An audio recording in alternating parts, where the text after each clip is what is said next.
अबे भाई, मेरे बहुत सारे भाई से हैं जिनकी हड्डियों से कट कट की आवाज़ आती है वर्कआउट करते समय। इसका मतलब ये है कि तुम्हारे पास कैल्शियम कमी हो गई, तुम्हारी हड्डियाँ कमज़ोर हो चुकी हैं। उसे ठीक करना बहुत ही आसान है।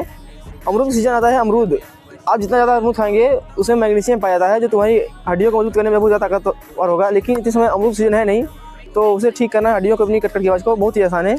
आपको शाम को सोते समय 1 गिलास दूध में मखाना थोड़ा सुना दो और उसी में थोड़ी सी हल्दी मिला दो और तीनों को गर्म करके पी के सो जाओ, और देखोगे कि 15 दिन में तुम्हारी हड्डियों से कट कट की आवाज़ बंद हो जाएगी वर्कआउट करते समय। ऐसे फिटनेस देखने के लिए अपने भाई को फॉलो करें। बाकी हर हर महादेव, मिलते हैं अगली वीडियो में।